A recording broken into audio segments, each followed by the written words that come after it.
2008년 5월에 연준 의장, 당시 연준 의장이었던 벤 버냉키 의장이 우리 이 모기지 사태 이런 게 있다고 하는 얘기가 있는데 이게 나는 금융산업에 그렇게 큰 영향을 미칠 거라고 생각하지 않아라고 5월에 얘기했습니다. 진짜요? 네.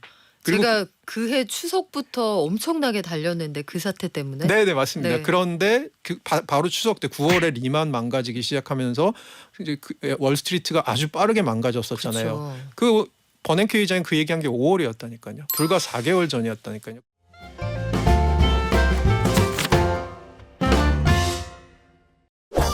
이번 주는 미국뿐만 아니라 EU, 영국을 비롯해서 세계 여러 나라들이 기준금리를 결정하는 이른바 슈퍼위크입니다. 미국 FOMC 결과에 따라서 내년 금리 인하 시점이 저울질이 가능한 그런 시점이거든요. 사실상 전 세계 경기를 좌우한다고 해도 과언이 아닐 텐데 요 분위기 파악을 좀 해야 될 것 같죠. 그래서 요 분위기 제일 잘 알려주실 분을 제 옆에 모셨습니다. 서강대 경제학부 허준영 교수와 함께할게요. 안녕하세요. 안녕하세요. 교수님 분위기 어때요? FOMC? FOMC는 뭐 동결이 기정사실화돼 있고 네. 오히려 관심은 저희가 이제 369 12월에는 경제 전망, 연준의 의원들이 생각하는 경제 전망과 향후 금리 전망 이런 게 나오잖아요. 아무래도 그런 것이 이제 내년께 어떻게 나올지에 관심이 많이 쏠려 있는 상황이죠. 네, 저도 관심 있는데 점도표 어떻게 나올 것 같습니까? 그러니까 우선은 가장 최근에 나온 게 9월이잖아요. 9월 점도표 상으로 보면 올해는 5.6이라고 얘기했고 내년에는 중간값 기준으로 한 평균 정도 기준으로 5.1이니까 지금 기준으로 보면 2번 정도 내릴 거라고 점도표에 나와 있거든요. 그게 이제 12월에 업데이트가 되는 거죠. 근데 지금 시장을 좀 봐야 돼요. 시장은 내년에 금리 인하가 한 5번 정도까지 있을 수 있다라고 시장에서 얘기하는 것 같거든요. 근데 제 생각에는 지금 점도표 상으로 보면 2번 정도 인하할 게 내년에 9월 예상치인데 제 생각에는 한 3번 정도 인하? 그래서 9월부터 들어가서 한 3번 정도 인하하고 내년에는 그러니까 0.75 정도 내리고 끝내지 않을까라고 그렇게 업데이트가 되지 않을까라고 생각하고 있어요. 3번. 네. 3번 내린다면은 상반기에 안 내릴 수도 있는 거예요? 상반기는 안 내릴 것 같고요. 오. 저는 계속해서 생각하는 게 한 9월쯤에 처음 내리지 않을까라고 생각을 하고 있어요. 9월이요? 네. 좀 그런데요. 예, 좀 그런데 저도 그렇게 그러니까 제 생각은 여기 청취자분들께서 그래도 조금 안도하실 수 있는 거는 네. 제 얘기는 언제나 틀립니다. 그래서 제 얘기는 언제나 틀리다는 네. 걸 생각하시면 될 것 같고 제 생각에는 9월쯤 내리기 시작할 것 같은데 그렇게 생각하는 이유는 어쨌든 간에 지금 시장과 연준의 가장 큰 시각차는 두 가지인 것 같아요. 시장은 연준보다 물가가 빨리 떨어질 거라고 생각하고요. 시장은 연준보다 미국 경제가 조금 급강하를 할 것 같다고 생각을 하는 것 같아요. 반대로 생각하면 연준은 물가는 상대적으로 천천히 떨어지고 그리고 경기도 서서히 가라앉을 거다라고 생각하는 것 같거든요. 그런 측면에서는 지금 시장이 금리를 내년에 5번 내리는 거 정도에 베팅하는 것도 저는 이상하지 않다고는 생각을 해요. 생각을 하는데 제가 여기서도 전에 그런 말씀을 드렸지만 저희가 아무런 아이디어가 없을 때는 뭐 하면 된다? 과거의 데이터를 한번 보면 된다라는 거잖아요. 과거의 데이터를 봤을 때 가장 마지막 금리 인상이 있은 후에 연준이 언제 금리를 내렸냐? 평균적으로 11개월 후에 금리를 내렸단 말이죠. 근데 올해 마지막 금리 인상이 언제냐? 생각해 보시면 올해 7월이었거든요. 그러면 내년 6월일 겁니다. 네, 그렇게 생각하면 내년 6월이잖냐라고 말씀하실 수 있는데 또 이제 저희가 그 유행어 있잖아요. 그때 달라요. 약간 연식 있으신 분들은 기억하시는 그 유행어가 있으시죠. 그때 달라요. 근데 이때는 네. 지금은 예전에 비해서 인플레이션이 높은 상황에서 내려오고 있었고 연준도 사실은 2021년 중반쯤에 한번 인플레이션이 굉장히 일시적이다. 우린 대응하지 않겠다. 이랬던 원죄가 한번 있기 때문에 그쵸. 네, 연준은 어느 때보다도 지금 굉장히 보수적인 시각으로 접근하고 있을 것 같아서 제 생각에는 그 11개월의 룰보다는 약간 뒤쪽으로 밀리지 않을까. 그래서 한 9월 정도나 그 바로 앞 정도가 아닐까라고 지금은 보고 있습니다. 자, 그러면 데이터를 보고 판단한다고 했던 연준이 참고할 만한 몇 가지 데이터를 함께 점검해 보겠습니다. 최근에 나온 고용 지표를 보면 주말에 나온 그 비농업 지표 이게 숫자상으로는 시장 전망치보다 늘어난 것처럼 보이지만 이 숫자 안에 한꺼풀 열고 들어가 보면 일단 그 자동차 노조 파업했다가 돌아온 인력이 한 3만 개 되고 중앙정부가 직접 고용한 그러니까 정부에서 고용한 인력이 어느 정도 되니까 그거 제외하고 보면 고용도 싣고 있다는 게 오히려 확인이 되는 거 아니에요? 네, 맞습니다. 그래서 시장이 그러니까 그 고용 지표가 생각보다 좋게 나왔음에도 불구하고 최근에 주식 시장이 한 3, 4일 연속 랠리를 할 수 있었던 건 결국 우리가 생각하는 큰 방향과 다르지 않다. 연준이 바라보는 큰 방향과 다르지 않다라고 생각하는 것 같고요. 지금 선생님께서 말씀해 주신 것처럼 어쨌든 간에 잡이 어디서 늘었느냐? 그러면 파업했던 노동자들, 자동차 노동자들 돌아온 거, 정부가 만들어낸 잡, 그 다음에 보건의료 쪽에서 많이 생겼거든요. 그럼 요 세 가지의 특징은 뭐다? 일시적인 거다. 일시적인 거거나 아니면 경기에 상관없는 거다. 그러니까 경기는 고용시장과 경기는 조금씩 꺼져가고 있다. 그러면 이제 들으시는 분들 가운데 아니 경기가 꺼져가고 있는 게 환영할 만한 일이야라고 하실 수 있는데 어쨌든 간에 지금 연준이 이렇게 금리를 올리는 건 경기를 조금 끄더라도 경기를 좀 다운시키더라도 어쨌든 간에 물가를 인플레이션을 낮추겠다라는 거니까 그러면 연준이 원하는 대로 지금 글로 흘러가고 있고 시장이 원하는 건 어쨌든 간에 금리가 너무 높으니까 이것 좀 낮춰주세요 하는 거니까 그런 측면에서는 시장이 환영할 만한 일이 벌어지고 있는 거죠. 인플레이션 지표도 한번 보면 최근에 기대 인플레이션율 이런 거는 떨어지고 있잖아요. 네네. 근데 오늘 밤에 이제 11월 CPI 소비자 물가 지수가 나오거든요. 요거는 어떻게 보고 계신가요? 네, 10월에 전년 동월 대비 상승률이 3.2였는데 지금 시장의 전망치는 3.0이고요.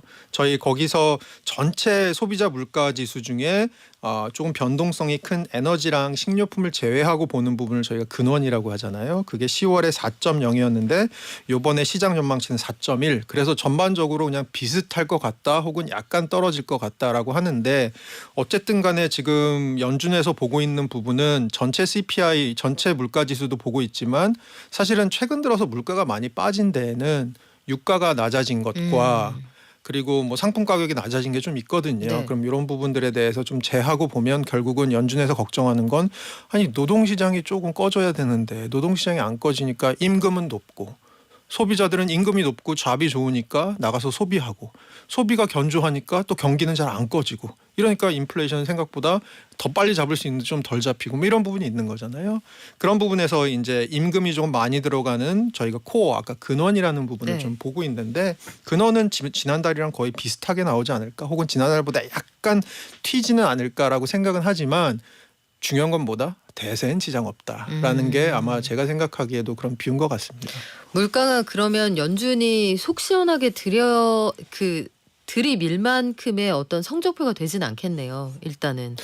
그렇죠. 근데 연준은 아까 제가 말씀드렸잖아요. 물가가 그렇게 빨리 떨어지진 않을 것 같다. 최근에 좀 청취자분들께서 중에서도 좀 혼란스러우실 분들은 경제기사 열심히 보신 분들 좀 혼란스러우실 분이 있을 것 같아요. 예를 들어서 골드만삭스에서 물가가 빨리 떨어진다는데 JP모건에서 물가가 빨리 떨어진다는데 이런 거 읽으신 분들이랑 도대체 이 사람이 나와서 교수란 작자가 나와서 하는 얘기 왜 이렇게 달라 이렇게 생각하실 수 있을 텐데 왜 다른 거예요? 연준이랑 시장이랑 바라보고 있는 시나리오가 지금 좀 다른 것 같아요.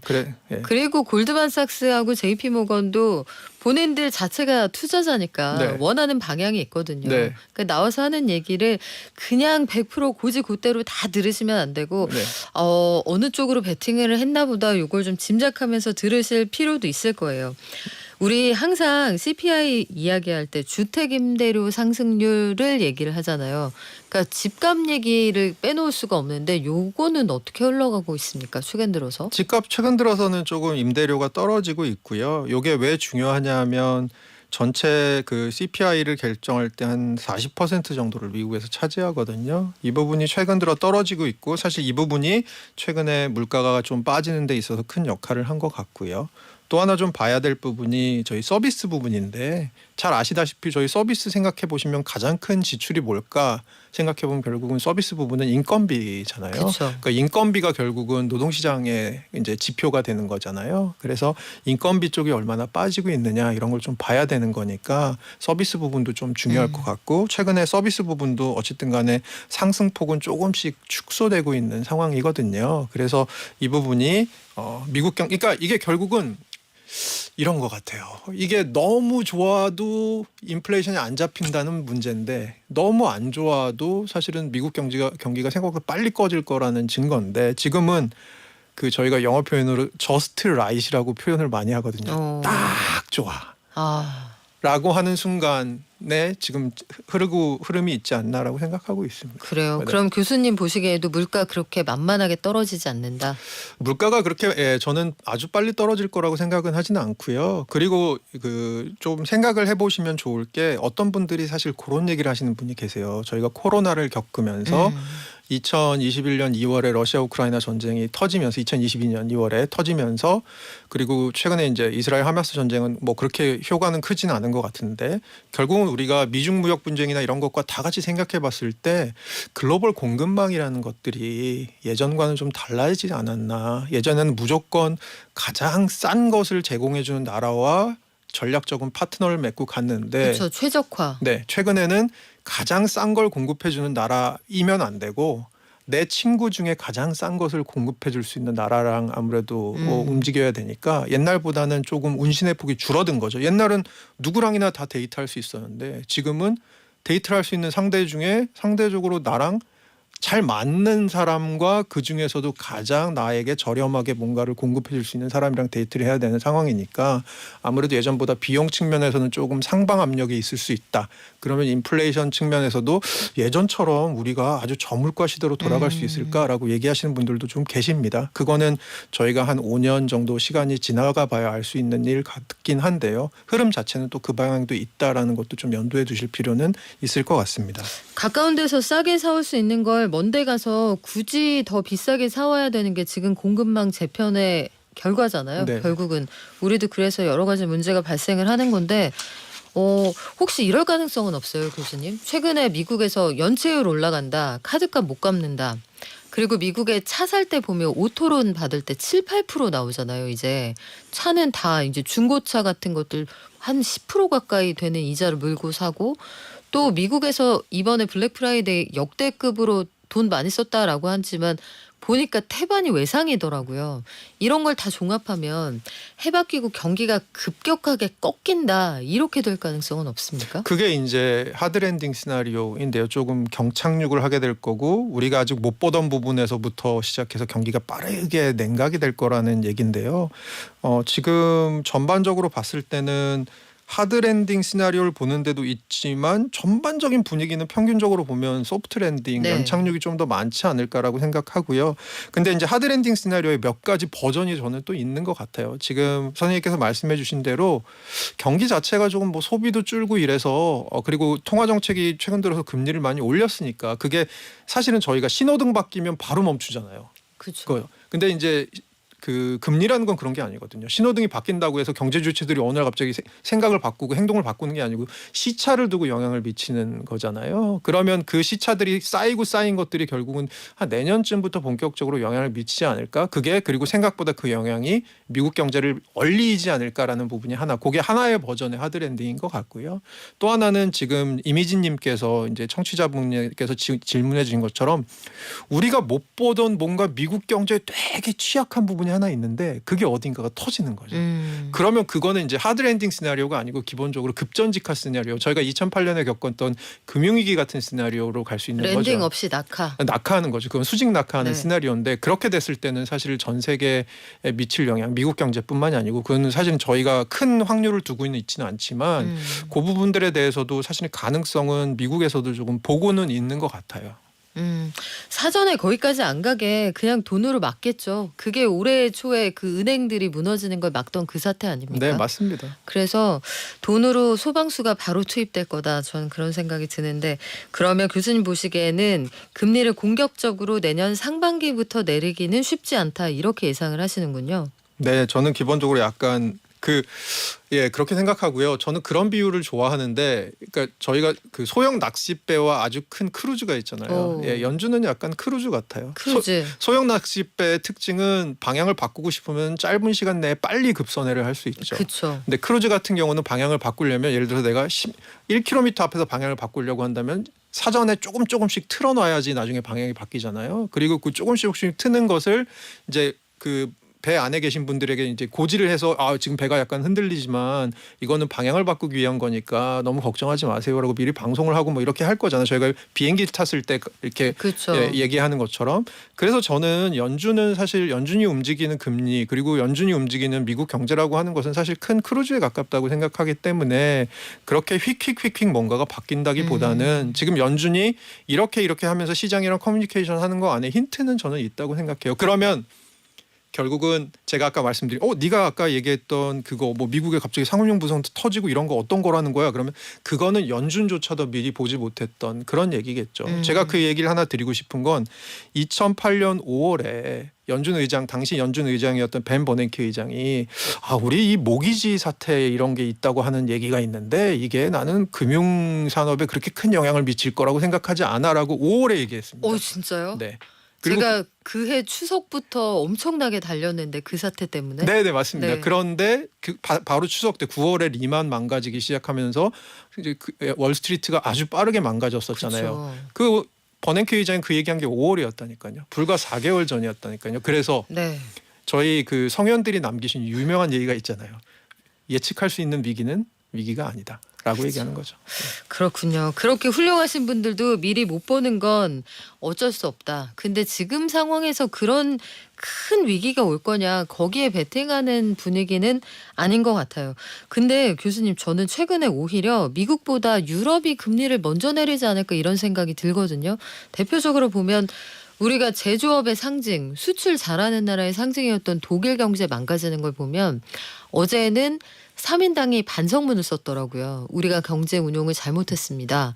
러시아와의 외교 관계도 잘못했습니다. 이렇게 나왔는데 독일도 그렇고 폴란드도 정권이 바뀌었고 전체적인 분위기가 EU에서 먼저 금리 인하의 신호탄을 쏘지 않을까 이런 생각을 해봅니다. 교수님 보시기는 어떻습니까? 충분히 가능하고요. 유럽은 생각보다 경제가 그렇게 좋지가 않아요. 지금 독일을 말씀해 주셨지만 사실 유럽에서 원투펀치인 나라 중에 하나가 이제 독일이잖아요. 근데 독일이 지금 저렇게 상황이 안 좋고 뭐 상황이 안 좋은 데는 그동안 너무 러시아에 의존한 부분 여러 가지가 있겠지만 상황이 안 좋고 지금 전쟁 한복판인 데가 유럽이고요. 그리고 유럽은 전통적으로 우리가 유럽의 무슨 산업이 강하지라고 생각해 보면 대부분 제조업입니다. 제조업 부분이 최근 들어서 서비스업이 잘 나가고 제조업 부분은 상대적으로 성장이 좀 더디고 있고요.